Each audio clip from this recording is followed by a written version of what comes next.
Bismillahirrahmanirrahim. Assalamualaikum warahmatullahi wabarakatuh. First of all, let me introduce myself. My name is Yuda Putri Tami and I am a student of English Education Department in the third semester. Now, I will explain about the material press structure, trees, and rules. Press structure, trees, and rules.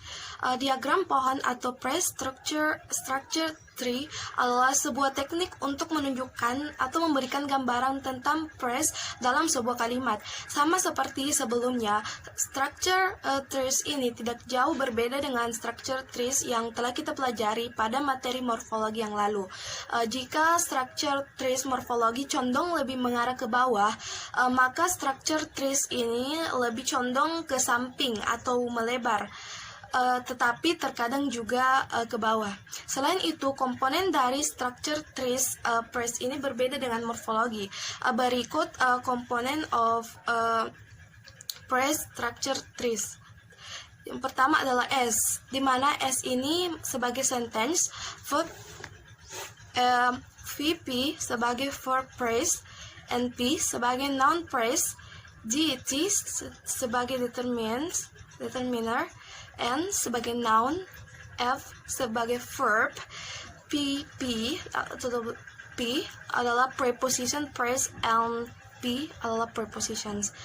Selain itu, ada juga istilah yang disebut note, di mana note ini adalah lokasi dalam diagram, yaitu nama untuk kategori sintaksis berada. Contohnya, pada contoh berikut, bisa dilihat pada diagram tersebut di mana S, NP, dan VP itu adalah nodes, dan bisa dilihat juga S adalah node yang paling tinggi serta mendominasi NP dan VP karena berada satu tingkat di atasnya. Jika kita berbicara tentang structure trees press, mungkin kita akan muncul pertanyaan, apakah ada sebuah aturan atau tata cara dalam membuat press structure trees? Jawabannya tentu saja ada. Ada 8 structure trees, dan di sini saya akan menjelaskan 8 rules tersebut. Rules yang pertama yaitu S menghasilkan noun phrase dan verb phrase. Rules yang pertama ini mengatakan bahwa kalimat S mendominasi noun phrase dan verb phrase dalam urutan itu. Bentuk diagramnya seperti ini. Rules yang kedua yaitu noun phrase menghasilkan determine dan noun. Rules ini mengatakan atau menyampaikan bahwa noun phrase ini dapat memuat determiner yang diikuti kata benda dalam urutan itu, dan juga faktor penentu yang diikuti kata benda adalah phrase kata benda atau noun phrase. Bentuk diagramnya seperti ini. Yang ketiga yaitu verb phrase menghasilkan verb dan noun phrase. Aturan ini mengatakan bahwa verb phrase terdiri dari kata kerja atau verb yang diikuti oleh noun phrase. Bentuk diagramnya seperti ini. Rules yang keempat yaitu verb phrase menghasilkan verb. Aturan ini memiliki tugas untuk memberikan izin verb phrase yang segera mendominasi verb pada sebuah diagram pohon atau tree, yang karenanya harus ditambahkan pada tata bahasanya. Bentuk diagramnya seperti ini. Rules yang kelima yaitu verb phrase menghasilkan verb dan preposition phrase. Aturan ini berfungsi untuk memuat atau memasukkan kalimat atau biasa disebut dengan embedded. Bentuk diagramnya seperti ini. Rules yang keenam yaitu preposition phrase menghasilkan preposition dan noun phrase.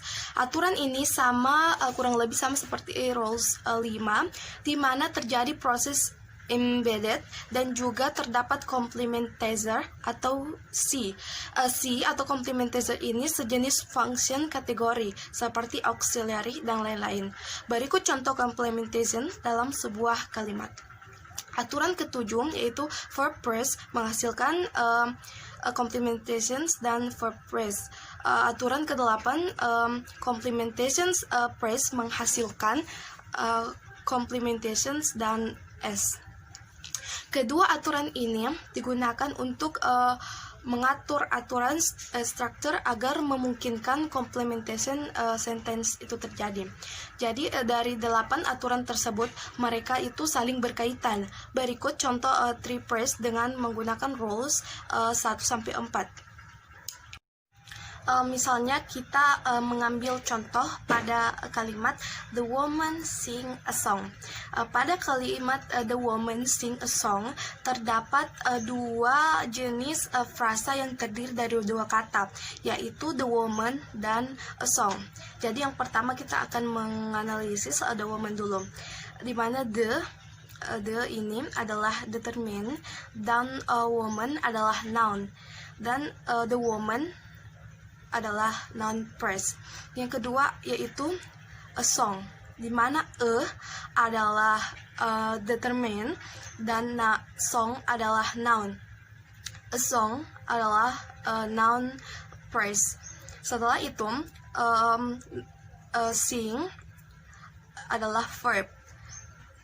Verb ini kita gabungkan dengan a noun phrase yang atau hasil analisis dari a song tadi, kemudian dia akan menjadi verb phrase. Setelah itu noun phrase dan verb phrase ketika disatukan akan menjadi sentence atau kalimat.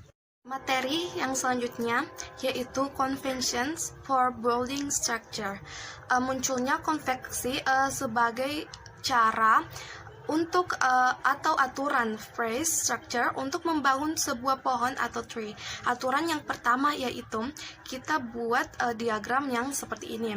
Diagramnya itu di mana S menghasilkan noun phrase dan verb phrase. Setelah itu kita cocokkan kategori tata bahasa apapun di bawahnya, lalu kita perluas pohon dengan kategori yang ada di sebelah kanan seperti ini, di mana noun phrase ini ditambah menghasilkan determine dan noun. Selanjutnya yaitu panah pada bagian verb phrase diperluas menggunakan aturan di mana aturan muncul tidak relevan.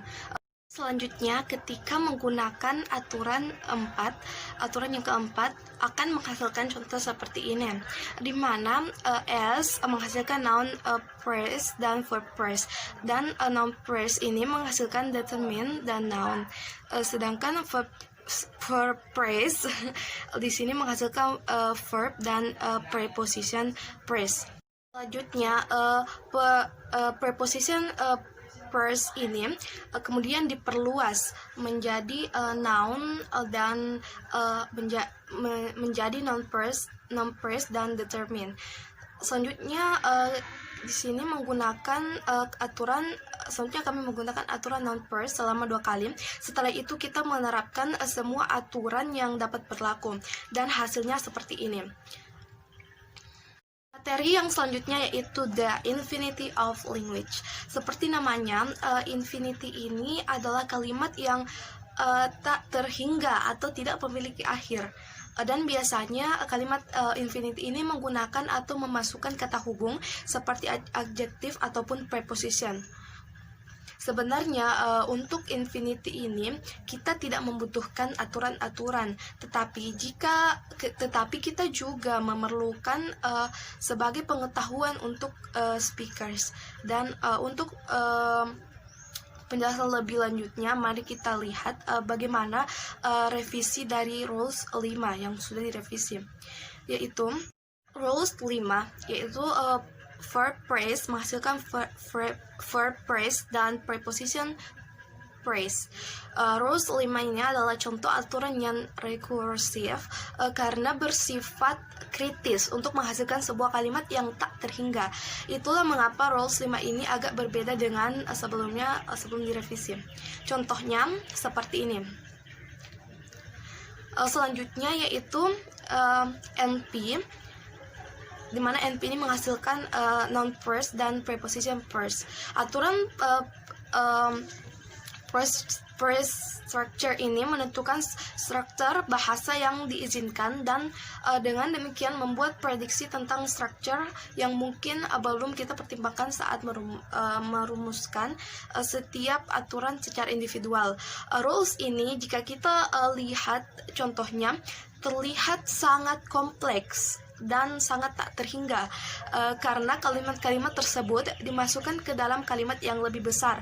Maka dari itu kalimatnya menjadi sangat panjang dan tak terhingga. Contoh struktur ini bisa dilihat. Aplikasian dari aturan ini menghasilkan tree phrase atau phrase structure dengan beberapa kata sifat sesuai dengan yang diinginkan. Tetapi dalam tree phrase ini terdapat masalah atau beberapa kesalahan, maka dari itu dibuatlah revisi dan berikut adalah revisinya. Di mana pada kata tersebut NP itu adalah revisi dari determine noun apostrophe, dan noun apostrophe itu adalah berfungsi sebagai noun dan juga berfungsi sebagai adjektif noun. I think that's all. Thank you for watching. I apologize for all my mistake and segala kekurangan dari materi yang saya sampaikan. Wabillahi taufiq wal hidayah. Wassalamualaikum warahmatullahi wabarakatuh.